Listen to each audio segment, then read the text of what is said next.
Avec l'aggravation de la situation en Ukraine et les multiples sanctions imposées à la Russie de Vladimir Poutine, l'Europe tout entière s'est retrouvée face à une réalité. Cette sortie de notre dépendance au pétrole et au gaz russe passe là aussi par une diversification de nos achats. Et un pays pourrait sortir son épingle du jeu dans cette crise, les États-Unis. Grâce aux énergies et à d'autres éléments que nous allons vous dévoiler dans cette vidéo, on va voir dans Factu comment les États-Unis pourraient bénéficier de la guerre en Ukraine.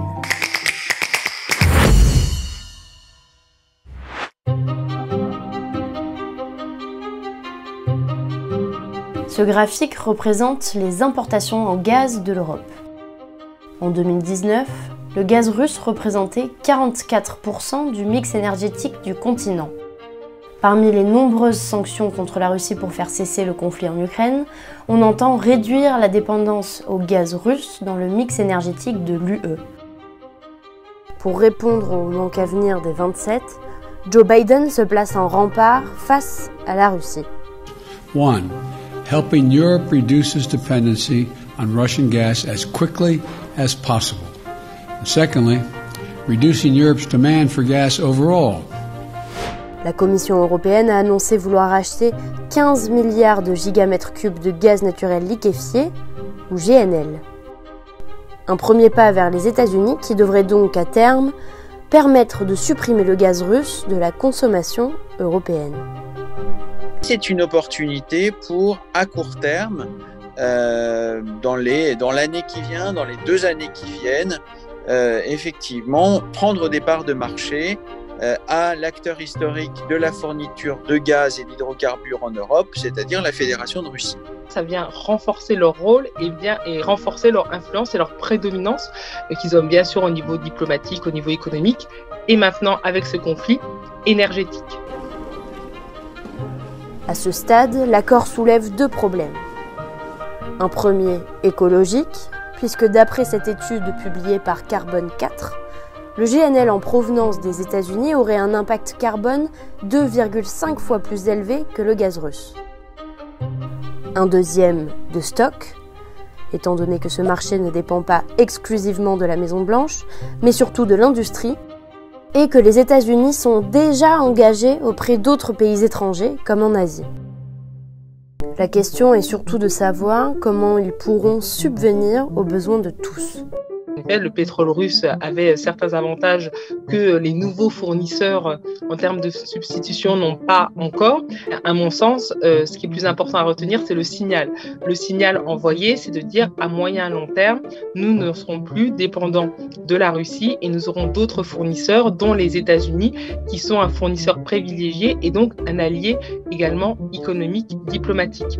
Cette indépendance énergétique permet donc aux États-Unis de se placer comme un associé considérable de l'Europe, et l'aspect financier l'est lui aussi. À titre d'exemple, Berlin a débloqué 1,5 milliard d'euros pour acheter du GNL, et notamment aux Américains. Le gaz n'est pas le seul marché que les États-Unis pourraient rafler, il y a aussi l'alimentation et notamment le blé.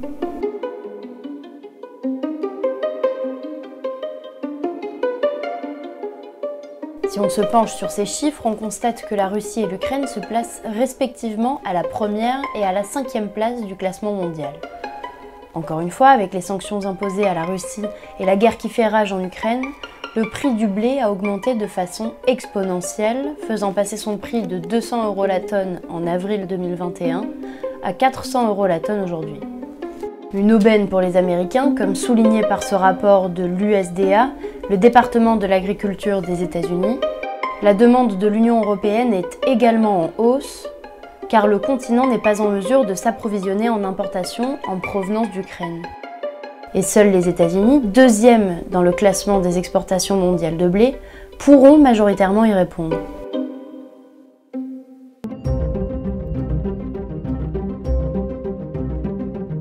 Qui d'autre que le pays à la plus grande armée du monde pourrait répondre aux besoins grandissants du vieux continent qui fait face à une guerre à ses portes?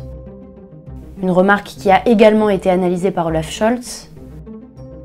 Aber mit dem Überfall auf die Ukraine sind wir in einer neuen Zeit. Récemment, l'Allemagne, encore une fois, a décidé de débloquer 100 milliards d'euros pour moderniser son armée. Bien que l'Europe compte de nombreuses industries d'armement, c'est vers les Américains à nouveau que notre voisin européen a choisi de se tourner. La guerre en Ukraine a pressé l'Allemagne de miser essentiellement sur les F-35, ces avions de combat de l'armée américaine.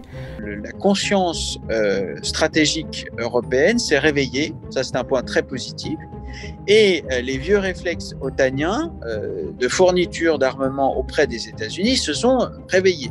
Et ça, c'est peut-être une moins bonne nouvelle pour l'autonomie stratégique européenne. C'est assurément une très bonne nouvelle pour les grands groupes d'armement et de défense américains.